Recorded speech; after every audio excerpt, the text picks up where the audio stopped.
Oui, et ceci conduit à des considérations bien compliquées, mais dans lesquelles je vais entrer tout de même. Nous voyons que les découvertes de pétrole sont devenues, depuis 1980-90, inférieures à la consommation. Donc, quand on dit que les réserves restent constantes, c'est pas vrai. Elles diminuent et donc on va être obligé d'utiliser du pétrole dans des lieux plus coûteux à forer et à exploiter. La conséquence certaine, je ne parle pas de pénurie de pétrole, c'est possible, il y en a, mais la conséquence certaine, c'est l'augmentation du prix. Le prix du pétrole va augmenter. Et maintenant, je voudrais entrer dans les conséquences agricoles. Vers 1960, on croyait tous qu'il allait y avoir une pénurie d'aliments, de nourriture dans le monde. Et ça n'est pas arrivé. Parce qu'il y a eu quelque chose que les Indiens ont inventé qui s'appelait la révolution verte. Elle consiste à augmenter l'irrigation et surtout augmenter l'emploi des engrais. Les engrais, c'est ce qu'on appelle NPK, azote, phosphore, potassium.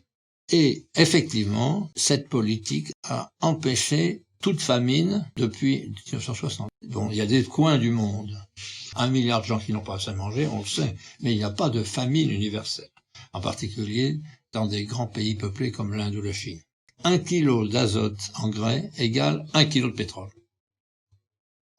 Alors quand vous avez dit ça, vous voyez l'impact extrêmement sérieux de l'augmentation du prix du pétrole.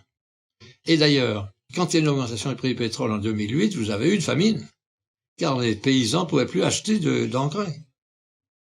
Et ça, c'est le genre de considération qui échappe au public complètement. Pourtant, c'est pas compliqué. Les mines de potasse sont en voie d'épuisement, il y en a des très grandes mines de potasse, mais là encore, comme le pétrole, le prix va augmenter.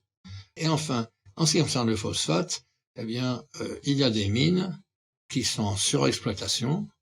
À partir de 2035, la production mondiale de pétrole va se mettre à baisser et elle va tomber à 1/3 au maximum à la fin du siècle.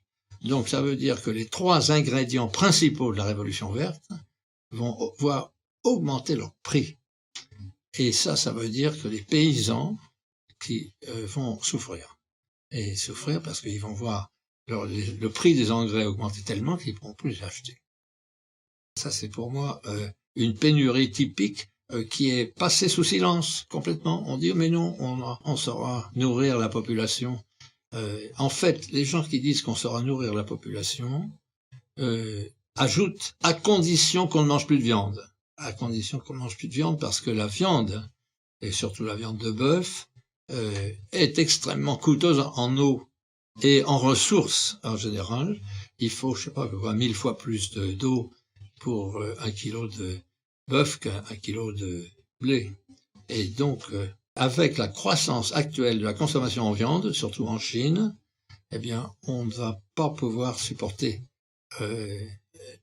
l'agriculture.